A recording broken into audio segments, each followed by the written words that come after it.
REPEC, nous, députés nationaux, élus des 5 provinces issus du démembrement de la seule province de l'Équateur, réunis au sein du regroupement des parlementaires du Grand Équateur, REPEC, à savoir l'Équateur, la Mongala, le Nord-Ubangi, le Sud-Ubangi et la Chuapa. Avant, au cours de la réunion extraordinaire tenue ce mercredi 13 mai 2026 dans la salle des banquets du Palais du Peuple, passer en revue la situation sociale, politique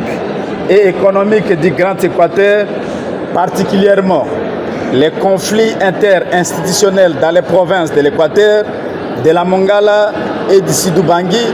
ainsi que les actions déstabilisatrices contre les plantations des huileries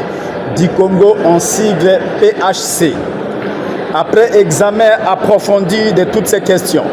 les élus du Grand Équateur, membres du regroupement des parlementaires du Grand Équateur en sigle REPEC, considérant les efforts politiques,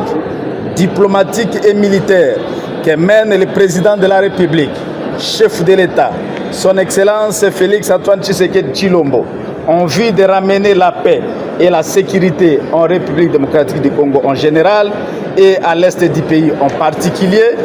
avons arrêté ce qui suit. 1. Quant à la situation politique dans les provinces de l'Équateur,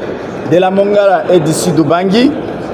appelons les uns et les autres au calme,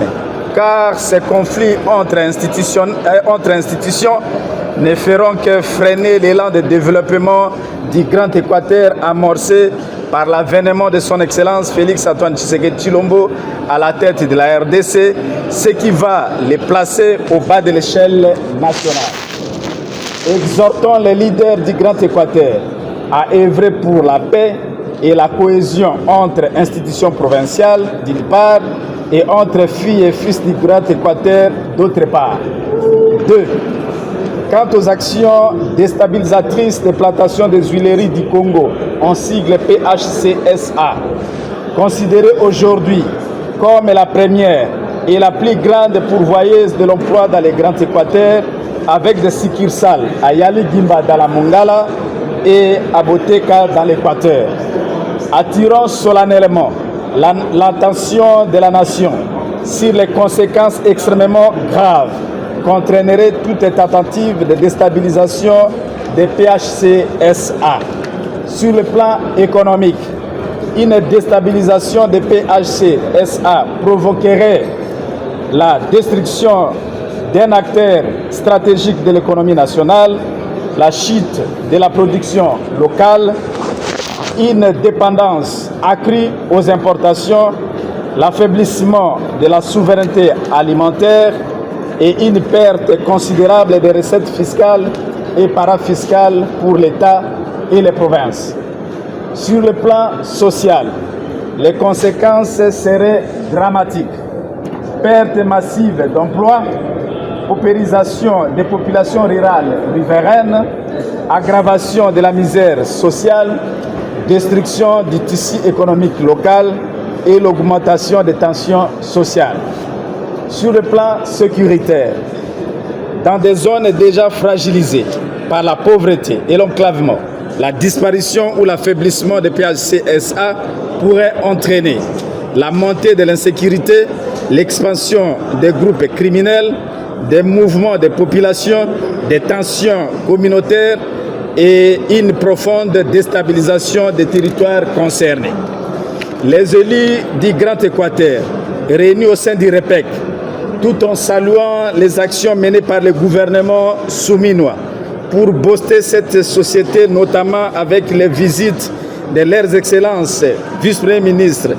et ministres de l'économie, de l'agriculture, de l'emploi, etc., mettent en garde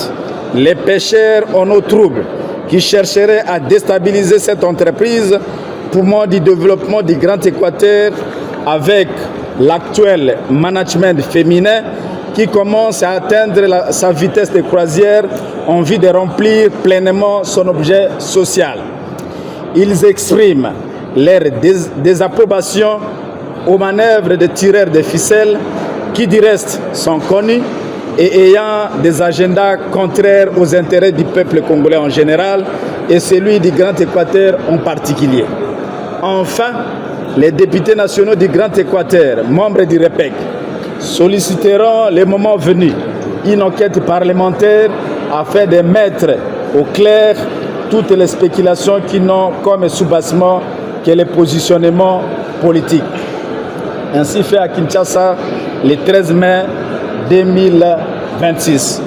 Pour les députés nationaux, membres du regroupement des parlementaires du Grand Équateur, Honorable Lokoum Joséphine Pacifique, président du caucus de l'Équateur, Honorable Mathire Sanga Célestin, président du caucus de la Mongala, Honorable Dongo Mobutuye, président du caucus du Nord-Ubangi, Honorable Mangaï Pascal, président du caucus du Sud-Ubangi, Honorable Ngelemba Célestin, président du caucus de la Chapa, votre humble serviteur, Honorable Ngbanda José Mananda. Je vous remercie.